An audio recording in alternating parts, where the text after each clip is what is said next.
প্রিয় ভাইয়েরা, তাহলে আমি বলতেছিলাম আমাদের 4 নাম্বার পয়েন্ট আমরা বলেছিলাম, আজকে 5 নাম্বার পয়েন্ট থেকে বলবো। 5 নাম্বার পয়েন্টে কিছু কথা বলেছিলাম, ওই কথাটা অনেক মানুষের মনে কষ্ট লেগেছে। আবার যেই কথা বলেছিলাম এটা ভুল বুঝে আবার অন্যরকম মন্তব্য অনেকেও করেছে। প্রিয় মুসলমান ভাইরা, তারা যেই সংশোধনীটা দিয়েছে 4th অধ্যায়ের 4.1 অনুচ্ছেদের ট্রান্সজেন্ডার, জেন্ডার বলে পরোক্ষভাবে ট্রান্সজেন্ডারের বিষয়ে বলা হয়েছে, যা কোরআন সুন্নাহর সাংঘর্ষিক, কোরআন সুন্নাহর বিরোধিতা করে। তারা ট্রান্সজেন্ডারের বিষয়ে বলেছে, কি বলেছে তারা? আল্লাহ পাক রব্বুল আলামিন এই সম্পর্কে কোরআনুল কারীমের মধ্যে সূরাতুন নিসা 119 নম্বর আয়াতে কারিমার মধ্যে বলেছেন, ওয়ালা আমুরান্নাহুম ফালায়ুগাইয়িরুন্না খালকাল্লাহ। আল্লাহ রাব্বুল আলামিন বলেন, তাদেরকে আদেশ করব। ফলে শয়তান এই জায়গায় বলতেছেন, এর মূল কাহিনীটা আমি আপনাদের একটু ভেঙে বলি, তাহলে বুঝবেন, আয়াতের সারমর্মটা বুঝবেন। যেই দিন আল্লাহ পাক রব্বুল আলামিন হযরত আদম নবীকে সৃষ্টি করেছিল, এখান থেকে মনোযোগ সহকারে শুনবেন, তাহলে এই কথাটা ভালো করে বুঝবেন। আল্লাহ তাআলা যেদিন আদমকে সৃষ্টি করলেন, আদমকে সৃষ্টি করার পরে বললেন, সব ফেরেশতাদেরকে বললেন, তোমরা আদমকে সিজদা করো। সবাই আদমকে সিজদা করলো, কিন্তু একজন সিজদা করেন নাই। বলেন তো তিনি কে? সবাই বলেন তিনি কে? ইবলিস সিজদা করলো না। ইবলিস সিজদা না করার কারণে আল্লাহ রাব্বুল আলামিন তাকে লানতের মালা পরায় দিল। আল্লাহ পাক রব্বুল আলামিন তাকে জান্নাত থেকে বহিষ্কার করলো।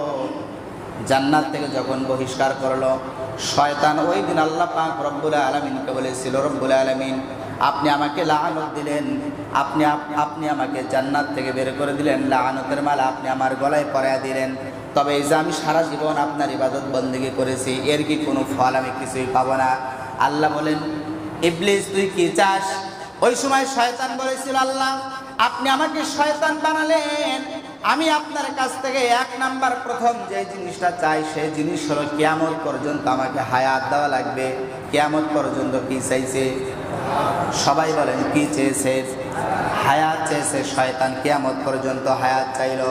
আল্লাহ পাক রব্বুল আলামিন বললাম, যা তোকে কিয়ামত পর্যন্ত আমি হায়াত দিলাম।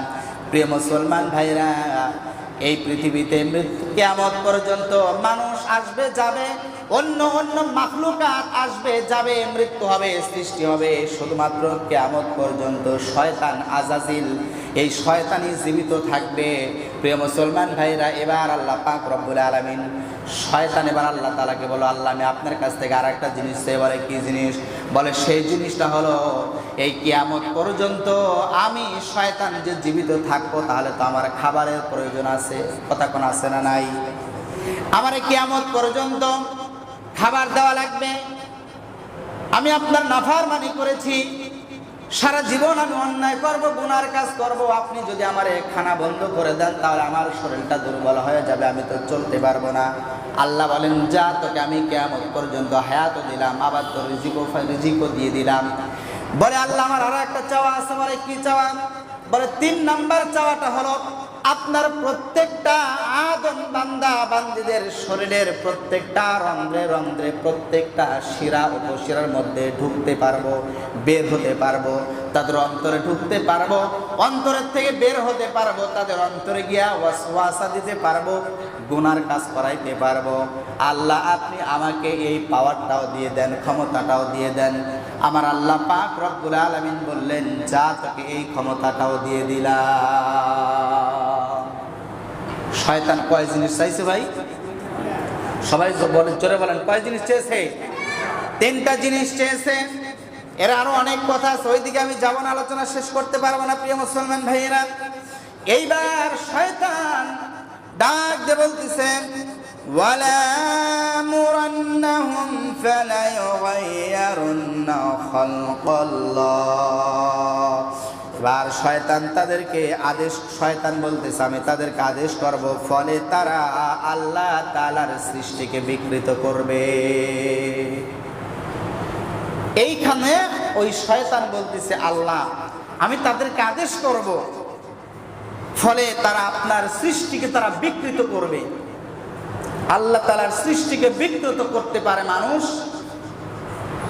আইসারুত তাফসীর, তাফসীরের কিতাবের মধ্যে ওই মুফাসসির ব্যাখ্যা করেছেন তিন ভাবে আল্লাহ তাআলার সৃষ্টিকে বিকৃত করা যায়। জোরে বলেন কয় ভাবে? সবাই বলেন কয় ভাবে? তিন ভাবে আল্লাহ তাআলার সৃষ্টিকে বিকৃত করা যায় প্রিয় মুসলমান ভাইয়েরা। তার মধ্যে একটি হলো এই যে ট্রান্সজেন্ডার। আরো একটি সহজ ভাষায় যদি আমি আপনাদের বুঝাই তাহলে খেয়াল করেন প্রিয় মুসলমান ভাইরা, ট্রান্সজেন্ডার হলো আগে ছিল মেয়ে মানুষ এখন হয়ে গেছে পুরুষ মানুষ, অথবা আগে ছিল পুরুষ মানুষ এখন হয়ে গেছে মেয়ে মানুষ। তার মানে হলো এই যে লাইট এখানে জ্বলতেছে, এটাকে আমি যদি লাইট না বলে ফ্যান বলি, এটাকে বিশ্বাস করবেন আপনারা? কথা কয় না, মুসলমানটাকে বিশ্বাস করবেন? এই যে আমি এটা হাত নড়াচ্ছি, আমি যদি বলি এটা আমার হাত নয় এটা হলো আমার পা, এটাকে আপনারা বিশ্বাস করবেন? এটা যেমন গ্রহণযোগ্যতা নাই। আমাদের সমাজে তথাকথিত এক শ্রেণীর মানুষ, এক শ্রেণীর মেয়ে মানুষ, তারা পেটে কাপড় নাই, পিঠে কাপড় নাই, মাথায় কাপড় নাই, পর্দা পশিদার কোনো কিছুই নাই, তাদের মধ্যে কোনো পর্দা নাই। তারা পেট বের করে শরীরের আরো অন্য অন্য অঙ্গ প্রত্যঙ্গ গুলো বের করে তারা আজকে বিভিন্ন জায়গায় সমাবেশ করে, প্যান্ডেল করে, বিভিন্ন জায়গায় মিছিল করতেছে। এই ট্রান্সজেন্ডার তাদেরকে এটা সার্টিফিকেট দিতে হবে, লাইসেন্স দিতে হবে। তার মানে হলো একজন ছেলে মানুষ সারা জীবন ছিল ছেলে, হঠাৎ করে ও বলল আমি আর আজকের থেকে ছেলে নয়, আমি আজকের থেকে মেয়ে হয়ে গেলাম, এইটার বৈধতা দিতে হবে। এটার নাম হলো ট্রান্সজেন্ডার। জোরে কর নাউজুবিল্লাহ। এখন যারা হিজড়া আছে, এক শ্রেণীর মানুষ, আসলে জন্মগতভাবে তারা হিজড়া। প্রিয় মুসলমান ভাইরা, যদি জন্মগতভাবে হিজড়া হয় তাহলে তাদের ক্ষেত্রে শরীয়তের আইন আছে, শরীয়তের মাসআলা আছে। কিন্তু যারা পুরুষ মানুষ তারা হিজড়া সেজেছে, আসলে সেই ব্যক্তি হিজড়া নয়, আসলেই একজন মেয়ে মানুষ, প্রকৃত একজন মেয়ে, সে কিন্তু হিজড়া নয়। সারা জীবন সে ছিল মেয়ে, কিন্তু হঠাৎ করে সে বলতেছে আমি আজ থেকে পুরুষ হয়ে গেলাম। তার এই কথাকে বৈধতা দিতে হবে। এই জন্যই তারা মূলত তারা স্লোগান করতেছে, আন্দোলন দিতেছে। প্রিয় মুসলমান ভাইরা, যারা এই কাজ করবে শুধু তাই নয়, আল্লাহর হাবিব সাল্লাল্লাহু আলাইহি সাল্লাম বলেন যেই সমস্ত পুরুষ মানুষ মেয়েদের পোশাক পরবে, যেই সমস্ত পুরুষ মানুষ নারীদের মতো চলাফেরা করবে, আর যেই সমস্ত নারীরা পুরুষের মতো চলাফেরা করবে, পুরুষ যেমন প্যান্ট পরে শার্ট পরে, মেয়েরাও আছে কিছু কিছু তারা শার্ট পরে প্যান্ট পরে, আছে না নাই? জোরে কবেন, আসতে কবেন না, জোরে কোন আছে না নাই? কলেজ ইউনিভার্সিটি গুলো দেখলে আপনি দেখতে পারবেন সেইখানে কোনটা নারী আর কোনটা পুরুষ বোঝা যায় না। অনেক ছেলে আছে যারা কানের মধ্যে দুল পরে, অনেক ছেলে আছে যারা হাতে ব্যাস পরে মেয়েদের মতো, অনেক ছেলে আছে যারা মেয়েদের মতো অনেক বড় বড় লম্বা চুল রেখেছে। মুসলমান আওয়াজ দিয়ে বলেন আছে না নাই? আবার অনেক মেয়ে মানুষ আছে তারা ছেলেদের মতো শার্ট গায়ে দেয়, ফুল প্যান্ট পরে, চাপা ফুল প্যান্ট পরে, তাদের বুকে কোনো ওড়না নাই। প্রিয় মুসলমান ভাইরা, এই যে পরিবর্তনটা, ছেলেরা টাকনুর নিচে কাপড় পরে আর মেয়েরা টাকনুর উপরে কাপড় পরে, আল্লাহর হাবিব সাল্লাল্লাহু আলাইহি সাল্লাম বুখারীর 5885 নম্বর হাদিসের মধ্যে রাসূল সাল্লাল্লাহু আলাইহি সাল্লাম বলেন, লানা রাসূলুল্লাহ সাল্লাল্লাহু আলাইহি সাল্লাম আল মুতাশাব্বাহিনা মিনার রিজালি বিন নিসাই ওয়াল মুতাশাব্বাহাতি মিনান নিসাই বিররাজাল। আল্লাহর হাবিব সাল্লাল্লাহু আলাইহি সাল্লাম ওই ব্যক্তিদেরকে লানত দেয়, ওই সমস্ত পুরুষকে লানত করেছেন যারা নারীদের বেশ ধরে, এবং ওই সমস্ত নারীদেরকে যারা পুরুষের বেশ ধরে চলে। অর্থাৎ যেই সমস্ত মেয়ে মানুষ পুরুষের বেশভূষাকে চলাফেরা করেন, আর যেই সমস্ত পুরুষ মানুষ মেয়েদের বেশভূষাকে চলাফেরা করে, প্রিয় মুসলমান, আমার নবীজি ওই সমস্ত নারী আর পুরুষদেরকে লানত দিয়েছে। জোরে কন্যা নাউযুবিল্লাহ। বড় চুলের বিষয়ে আমি গত জুমায় বলেছিলাম।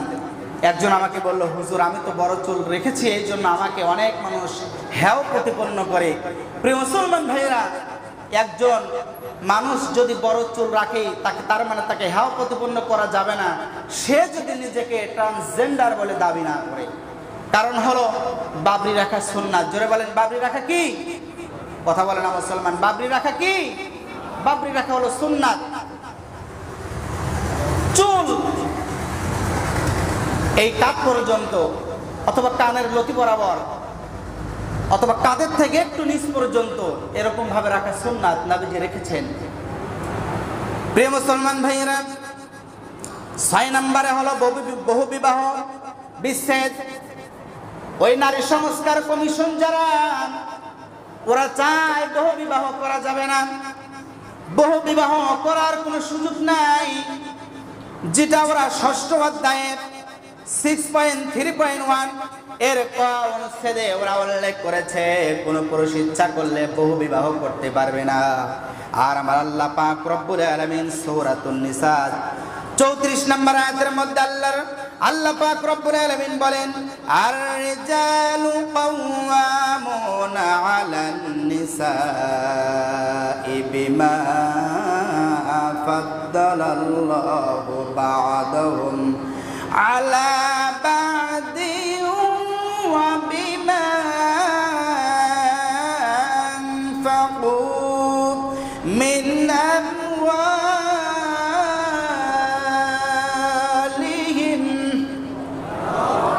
আল্লাহ পাক রব্বুল আলামিন বলতেছেন, নারী আর পুরুষ হলো নারীদের অভিভাবক। যেহেতু আল্লাহ তাআলা তাদের একের উপর অন্যকে শ্রেষ্ঠত্ব দিয়েছে, এবং যেহেতু পুরুষগণ নিজেদের অর্থ সম্পদ ব্যয় করে নারীদের পিছনে, জোরে বলেন সুবহানাল্লাহ। নারীরা থাকবে পুরুষের অধীনে,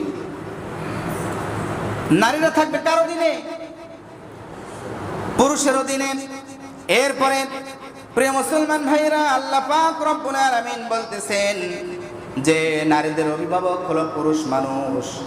আর আল্লাহ তাআলা আর একটা জায়গায় বলতেছেন, একজন পুরুষ মানুষ একটা বিয়ে করবে, যদি সামর্থ্য থাকে 2টা বিয়ে করবে, আর যদি সামর্থ্য থাকে 3টা বিয়ে করবে, আর যদি সামর্থ্য থাকে 4টা পর্যন্ত বিয়ে করবে। কিন্তু যদি কোনো পুরুষ মানুষের সামর্থ্য না থাকে, শক্তি না থাকে, তাহলে ওই পুরুষ মানুষ একটাতেই খুশি থাকবে। জোরে বলেন সুবহানাল্লাহ। প্রিয় মুসলমান ভাইরা, এরপরে তারা 7 নাম্বার বলেছে, দত্তক শিশুকে গর্ভজাত শিশুর ন্যায় বিধান করা, অর্থাৎ পালক পুত্রকে নিজের আপন শিশুর মতো মনে করা। এটা সম্পূর্ণ নাজায়েজ। আমি আর আলোচনা লম্বা করলাম না। এটা হলো সূরা আহজাবের 4 নম্বর আয়াত। মনে রাখবেন, সূরা আহজাবের 4 নম্বর আয়াতে ওরা বলেছে যে পালক পুত্রকে আপন পুত্রের ন্যায় করা, এটা সম্পূর্ণ কোরআন বিরোধী। এটা হলো সূরা আহজাবের 4 নম্বর আয়াত। 8 নম্বরে তারা বলেছে শ্রম আইনে যৌনকর্মীদের শ্রমিক হিসাবে স্বীকৃতি দেওয়া। জোরে কন্যা নাউযুবিল্লাহ। কি আইনে ভাই? শ্রম আইনে। তার মানে হলো আপনি একজন মানুষকে যেমন কামলা নিয়েছেন, সারাদিন 500 টাকার বিনিময়ে আপনার বাড়িতে পরিশ্রম করবে, ঠিক ওই রকম ভাবে তার মানে হলো পতিতালয়ের লাইসেন্স দেওয়া।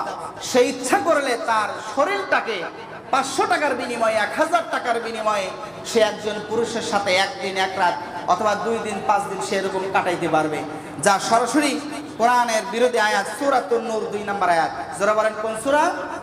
সূরা আন-নূর। জোরে বলেন কোন সূরা? সূরা নূর। কয় নম্বর আয়াত? 2 নম্বর আয়াত।